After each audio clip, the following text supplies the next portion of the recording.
Ar galima šiais laikais labiau sutaupyti, kai kuro kainos pašokusios iki aukštumų? Pasirodo, degalų sąnaudas gerokai sumažintų ekologiškas vairavimo stilius. Daugelį ES šalių ekonomiškas arba dar vadinamas ekologiškas vairavimas ne naujiena. Lietuvoje ekologiško vairavimo įgūdžiai jau tikrinami ir per praktinį vairavimo egzaminą. Lietuvoje praktinis vairavimo egzaminas, žiūrint kaip moka valdyti ekonomiškai ir ekologiškai, tai įsigaliojo nuo šių metų sausio 1 dienos ir, kaip Regitra informavo, daugelis vairuotojų jau yra tinkamai pasiruošę, susipažinę su ekovairavimo pagrindais ir rodo pakankamai gerus rezultatus.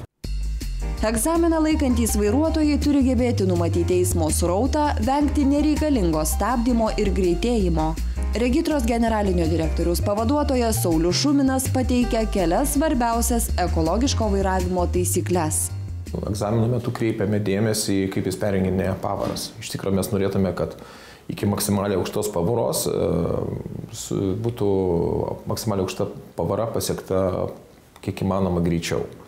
Tai atitinkamai mes tikimės, kad važiuojant kažkur tai 50 km/h greičiu būtų apie 5 pavarą. Bet vėlgi čia nėra auksinė taisyklė ta, kad nuo automobilio išties priklauso. Yra, kuriem iš tikrųjų dar nepakanka to greičio, gal ties 60 riba.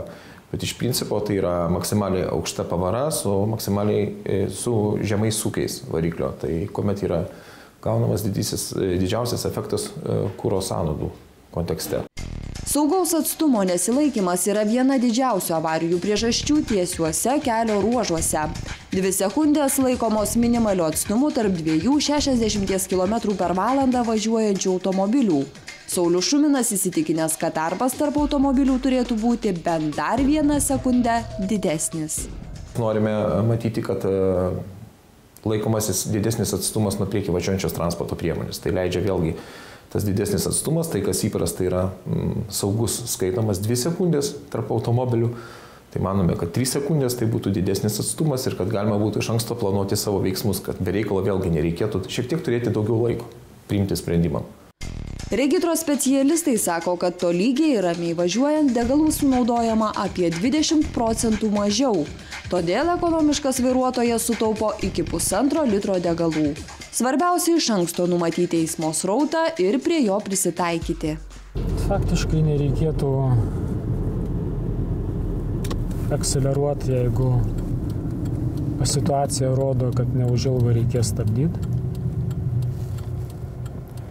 Persijungti pavarą aukštesnę prie žemesnių sūkių.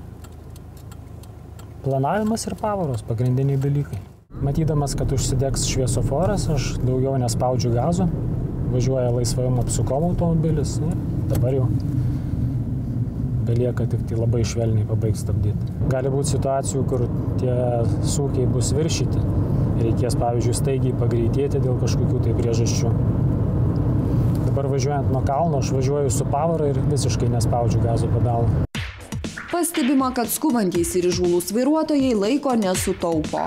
Todėl staigus pajudėjimas užsidegus žaliai šviesoforo šviesai ar dažnai spaudžiamas greičio pedalas ne tik kelia pavojų kitiems eismo dalyviams, bet ir padidina kuro sąnaudas. Jeigu gatvėje stebėtumėte automobilius, kurie patys pirmieji startuoja nuo šviesoforo, paskui šokinėja iš vienos juostos į kitą juostą, trukdo kitiems, tai pamatytumėt, kad prie artimiausio šviesoforo jie būna nuvažiavę 1–2 automobilio korpusais didesnį atstumą. Tai viskas, ką sugebėjo išlošti. Skubėjimas tai ne tas būdas, kaip būtų galima paskubėti, nes realiai kliūtis ir šviesoforai mieste, jie vis tiek to laiko neleidžia atstumo įveikti greičiau. Žinoma, pasitaiko situacijų, kai reikia staiga padidinti greitį, kad būtų išvengta pavojaus. Tokiais atvejais po staigaus įsibėgėjimo galima šiek tiek sumažinti kuro sąnaudas, perjungiant aukštesnę pavarą ar 1 pavarą praleisti. Mes tikimės, kad tarkim iš vietos važiuojant, ilgiau į 2 pavarą jungiame po 1 automobilio ilgio pravažiavus kažkur tai. Arba skaitome, kad jau jeigu viršė ten 2300 sūkių, tai jau kuomet perjungime pavarą, tai jau yra per didelis sūkiai, kad tai daryti reikia anksčiau.